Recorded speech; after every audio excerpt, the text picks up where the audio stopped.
Hello students, this is Irani. Today let us read about Biology Standard 10, Chapter 7, that is Chemical Coordination in Plants, Unit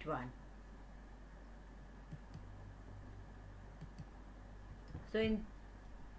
We already have studied about the various plant parts like roots, stem, leaves, flowers, fruits and seeds. We also know how a plant grows from a seedling and develops into a mature plant.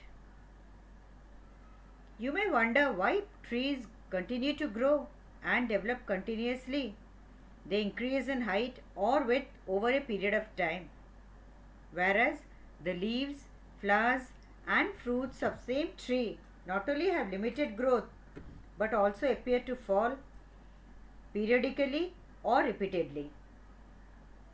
This development of plant comprises of two processes: growth and differentiation. You must be wondering that as plants also grow, then do they also contain hormones or some external factors which regulate the growth in plants. So in this chapter, we will try to explore some of these factors which govern and control these developmental processes. So before that, we will read in this video the terms of growth, differentiation, development. Now what are the learning objectives of this chapter? We will read about the general study of plant growth regulators, the trophic movements in plants, a brief idea about the physiological effects of auxins, gibberellins, cytokinins, abscisic acid and ethylene in regulating the growth of the plants. We will read about the tropism, that is the phototropism, geotropism, hydrotropism, thigmotropism and chemotropism.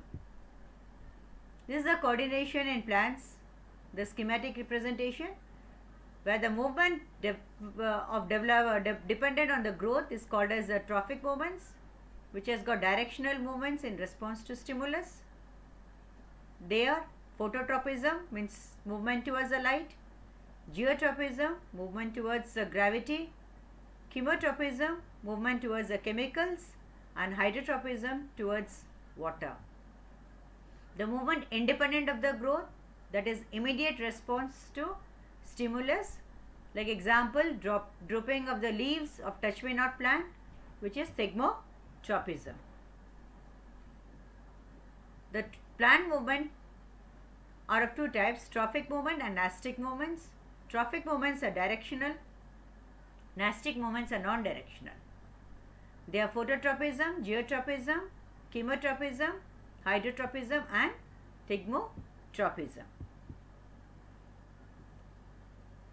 So before we learn about the processes, we learn about growth, differentiation and what is development. So development of a plant comprises two processes: growth and differentiation. Now what is growth? It is defined as an irreversible permanent decrease in size of an organ or its parts or even of an individual cell. Growth is regarded as one of the most fundamental characteristics of a living being. They can grow throughout their life. They are capable of division. So these are also called as the growth tissues. This is a diagram where the growth of a seed takes place from seed to miniature plant. Now this is the differentiation which takes place of a seedling, where the roots develop, the root meristem, hypocotyl, cotyledons shoot out, and these are the root meristem. Now what is differentiation? The process of maturation of cells to form particular cells which perform specific function.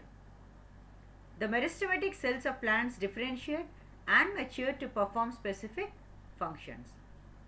Cells undergo some structural changes in the cell wall and protoplasm. Now what is development? It is a term that includes all changes that an organism goes throughout its life cycle from germination of a seed. It is considered as a sum of growth and differentiation. It is under the control of two kinds of factors: intrinsic factors and extrinsic factors. What is intrinsic? It includes genetic and chemical factors.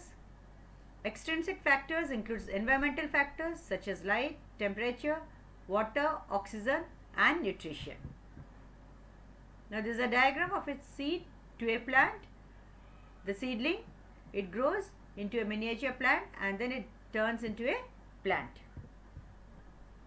Next let us learn what are hormones. The term hormone was first used by William Bayliss and Ernest Starling in 1902. The chemical factors responsible for the growth of the plant are known as hormones. These hormones are also called as phytohormones or plant growth substances. The hormones are produced in extremely low concentration and they move through the plant vascular system, that is through xylem and phloem. Phytohormones, they give shape to the plant. They regulate the various cellular processes like shedding of leaves, formation of new leaves, ripening of fruits. It affects the seed growth. It decides the plant longevity.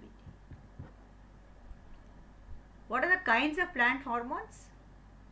Based on the structure and function, these plant hormones or phytohormones are as follows.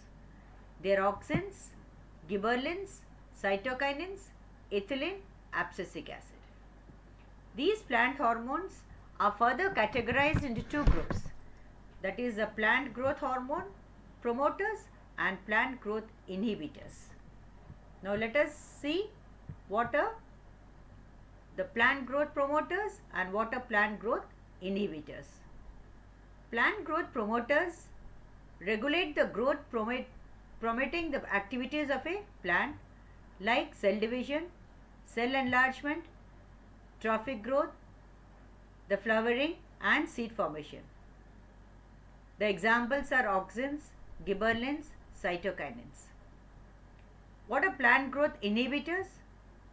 These control the various growth inhibiting activities such as dormancy and abscission. They play a role in plant responses to wounds and stresses of biotic and abiotic origin. The examples are abscisic acid and ethylene. Now, we will read about each and every hormone in the next coming video. Thank you.